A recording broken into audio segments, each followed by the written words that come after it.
सुप्रभात बच्चों। हम अनिल गोस्वामी, आपका हिंदी टीचर। इस ऑनलाइन एजुकेशन क्लास में आप सभी का स्वागत है। आज हम आपके बीच कक्षा 6 हिंदी व्याकरण अध्याय 10 विशेषण आपके बीच में साझा करेंगे। चलिए आइए हम बात करते हैं, विशेषण किसे कहते हैं। 9 अध्याय का आपका चैप्टर 9 कंप्लीट हो चुका होगा, समझ में भी आया होगा। आज हम बात करते हैं कि विशेषण किसे कहते हैं। तो जो शब्द संज्ञा अथवा सर्वनाम शब्दों की विशेषता बताते हैं उसे हम विशेषण कहते हैं। जो शब्द, ध्यान से सुनिए, अगर आप ध्यान से मन को एकाग्र करके सुनेंगे तो इसी क्लास में बहुत ज़्यादा बड़ा नहीं है, लंबा नहीं है, इसी क्लास में यह आपको मैं लर्न करवा दूँगा, ठीक है। तो आप ध्यान दे करके बैठिए।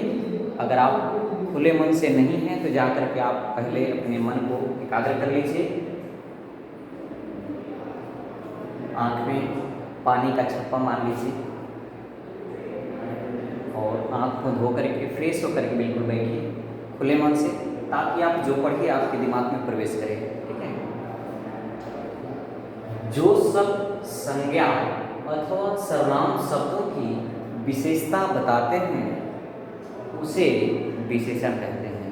जो शब्द संज्ञा अथवा सर्वनाम शब्दों की विशेषता बताते हैं उसे विशेषण कहते हैं। उसे क्या कहते हैं? विशेषण कहते हैं। आप मेरे साथ ही बोलेंगे कि जो शब्द संज्ञा अथवा सर्वनाम की विशेषता बताते हैं उसे विशेषण कहते हैं। जैसे मोटा, पतला, काला, गोरा, मीठा, खट्टा आदि, है ना। बात समझ में आ गई? जैसे वह बहुत मोटा है, या राम बहुत मोटा है, श्याम बहुत मोटा है, श्याम बहुत काला है।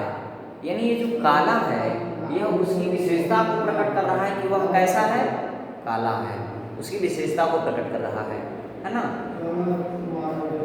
अब बात आगे बढ़ते हैं। विशेषण के भेद। विशेषण 4 प्रकार के होते हैं। भेद या प्रकार एक ही होता है। पहला गुणवाचक विशेषण, दूसरा संख्यावाचक विशेषण, तीसरा परिमाणवाचक विशेषण, चौथा संकेतवाचक विशेषण। बात समझ में आ गई? अब इन चारों के बारे में हम बारी बारी से देख लेते हैं। पहला गुणवाचक विशेषण किसे कहते हैं। यानी विशेषण 4 प्रकार के होते हैं। पहला गुणवाचक विशेषण, दूसरा संख्यावाचक विशेषण, तीसरा परिमाणवाचक विशेषण और चौथा संकेतवाचक विशेषण, ठीक है। तो गुणवाचक विशेषण की बात करते हैं। जो शब्द किसी संज्ञा या सर्वनाम शब्द के गुण, दोष आदि का बोध कराते हैं उन्हें गुणवाचक विशेषण कहते हैं। यानी शब्द के गुण, दोष आदि का बोध कराते हैं उसे हम क्या कहते हैं? गुणवाचक विशेषण कहते हैं। जैसे दही बहुत मीठा है, दही बहुत मीठा है। यानी ये जो मीठा शब्द आ रहा है, यह दही कैसी है? मीठी है। तो यह दही बहुत मीठा है। तो यह जो बहुत मीठा है, ये मीठा शब्द क्या हो गया? आपका गुण हो गया। यानी दही कैसी है? मीठा है। कैसा दही है? मीठा है। बात समझ में आ रही है? क्लियर हुआ? तो आज आगे बढ़ते हैं कि संख्यावाचक विशेषण किसे कहते हैं, ठीक है। संख्यावाचक विशेषण किसे कहते हैं? जो शब्द किसी संज्ञा या सर्वनाम शब्द की संख्या का बोध कराए। ध्यान से सुनिए कि जो शब्द किसी संज्ञा या सर्वनाम शब्द की संख्या का बोध कराए उसे संख्यावाचक विशेषण कहते हैं। उसे क्या कहते हैं? संख्यावाचक विशेषण कहते हैं। जैसे एक पेड़ पर 4 बंदर बैठे थे। एक पेड़ पर कितने बंदर बैठे थे? 4 बंदर बैठे थे। कितने बंदर बैठे थे? 4। यानी यह जो 4 प्रदर्शित कर रहा है, यह संख्या प्रदर्शित कर रहा है, नंबर प्रदर्शित कर रहा है। इसलिए यह क्या होगा? संख्यावाचक विशेषण होगा। बात समझ में आ रही है? इसलिए यह क्या कहा जाएगा? संख्यावाचक विशेषण। क्लियर हो गया? गुणवाचक विशेषण, संख्यावाचक विशेषण, ये दोनों क्लियर हो गया। अब हम आगे बढ़ते हैं परिमाणवाचक विशेषण। किसी वस्तु की मात्रा बताने वाले शब्द को परिमाणवाचक विशेषण कहते हैं। किसी वस्तु की मात्रा बताने वाले शब्दों को परिमाणवाचक विशेषण कहते हैं।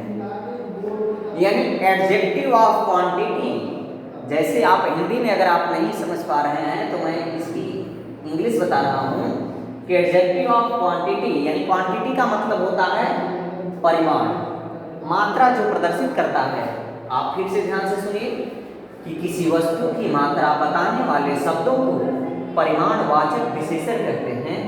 जैसे दूध वाला 1 लीटर दूध ले आया, दूध वाला 1 लीटर दूध ले आया, यानी 1 लीटर जो है यह दूध का क्वांटिटी बता रहा है, मात्रा बता रहा है, इसलिए यह 1 लीटर जो है परिमाणवाचक विशेषण कहलाएगा। बात समझ में आ गई? अगला एग्जाम्पल, राम ने 3 किलो मिठाई खरीदी। अब तो आपको नाम सुनकर ही मिठाई का आपके मुंह में पानी आ गया होगा, लेकिन यह मिठाई मिलने वाली नहीं है, आप ध्यान दीजिए। यानी राम ने 3 किलो मिठाई खरीदी, आपको दी नहीं, सिर्फ खरीदी उसने। 3 किलो, ये जो मिठाई क्वांटिटी बता रहा है 3 किलो, कितना? 3 किलो, 3 kg। बात समझ में आ रही है?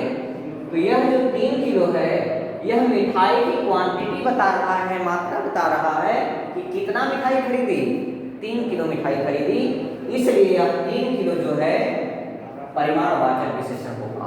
बात समझ में आ गई? क्लियर हो गया? अब आगे नोट में हम देख लेते हैं, यह बहुत इंपॉर्टेंट है कि ये 2 प्रकार के होते हैं। कौन सा? परिमाणवाचक विशेषण की बात कर रहे हैं। परिमाणवाचक विशेषण 2 प्रकार के होते हैं। क, निश्चित परिमाणवाचक विशेषण, ख, अनिश्चित परिमाणवाचक विशेषण। अब निश्चित परिमाणवाचक विशेषण क्या है? जिन विशेषणों से किसी वस्तु की निश्चित मात्रा का ज्ञान हो, निश्चित मात्रा का, उन्हें निश्चित परिमाणवाचक विशेषण कहते हैं। जैसे 10 मुख, 4 दिशाएं, अष्टभुजाधारी इत्यादि। यानी निश्चित मात्रा का ज्ञान हो जिससे वह निश्चित परिमाणवाचक विशेषण कहलाता है, और अनिश्चित परिमाणवाचक विशेषण जिन विशेषणों से किसी वस्तु की निश्चित मात्रा का ज्ञान न हो, उन्हें अनिश्चित परिमाणवाचक विशेषण कहते हैं। जैसे मैंने थोड़ा सा खाना खाया, मैंने थोड़ा सा खाना खाया, लेकिन इन थोड़े से में कितना थोड़ा सा खाया यह निश्चित नहीं है। थोड़ा सा इतना भी हो सकता है और थोड़ा सा इतना भी हो सकता है। बात समझ में आ रही है? अगर जो बहुत ज़्यादा खाना खा रहा है उसके लिए इतना क्या है? कुछ भी नहीं। तो इसलिए जिसमें अनिश्चित मात्रा बताई जाती है वह अनिश्चित परिमाणवाचक विशेषण कहलाएगा। जिसमें निश्चित किया जाए मात्रा को वह निश्चित परिमाणवाचक कहलाएगा। जैसे 10 मुख, रावण को 10 मुख था, अब वो 10 मुख से 11 मुख तो हो नहीं सकता। 4 दिशाएं से 6 दिशाएं तो हो नहीं सकती, यानी इसलिए यह निश्चित है। अष्टभुजाधारी, 8 भुजधारी हैं तो 8 से तो 9 हो नहीं सकता, इसलिए यह क्या है? निश्चित है। इसलिए इसे हम निश्चित परिमाणवाचक विशेषण कहते हैं। जिसकी क्वांटिटी निश्चित हो उसे हम निश्चित परिमाणवाचक विशेषण कहेंगे, जिसकी क्वांटिटी अनिश्चित हो उसे हम अनिश्चित परिमाणवाचक विशेषण कहेंगे। अब हम लास्ट की बात करते हैं। आपने पढ़ा गुणवाचक विशेषण, संख्यावाचक विशेषण और परिमाणवाचक विशेषण। आप ये तीनों बारी बारी से समझ लिया। अब लास्ट हम बात करते हैं संकेतवाचक विशेषण। तो संकेत यानी इसे हम कह सकते हैं इंडिकेट। इंडिकेट का मतलब होता है संकेत। तो संकेतवाचक विशेषण किसे कहते हैं? अगर यह क्वेश्चन आपके बीच में आ जाए तो आप बिल्कुल सिंपल सरल तरीके में, आपको इधर उधर ज़्यादा सोचने की जरूरत नहीं है। बुक में क्या दिया है क्या नहीं दिया है इससे मतलब नहीं है। साफ डायरेक्ट शब्दों में, अपने शब्दों में आप लिखिए कि जो शब्द किसी वस्तु की तरफ संकेत करते हैं, जो शब्द किसी वस्तु की तरफ संकेत करते हैं उन्हें संकेतवाचक विशेषण वे संकेतवाचक विशेषण कहलाते हैं। जैसे यह आम मीठा है, यह आम कैसा है? मीठा है। यानी यह आम, तो यह जो है संकेतवाचक, यह संकेत कर रहा है आम की तरफ, तो यह क्या है? संकेतवाचक। वह दही खट्टा था, वह दही खट्टा था, यानी वह दही, कौन सी दही? वह दही, इसलिए वह संकेतवाचक विशेषण होगा।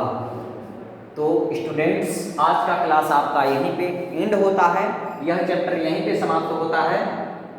इसके साथ ही साथ 10 चैप्टर कंप्लीट हो गया। आप इसे नोटबुक पे कंप्लीट करके आप लर्न भी कर लीजिए। इसके बाद हम लोग पढ़ेंगे हिंदी रीडर, ठीक है। तो आज का क्लास यहीं पे एंड करते हुए, तब तक के लिए best of luck. So thank you very much.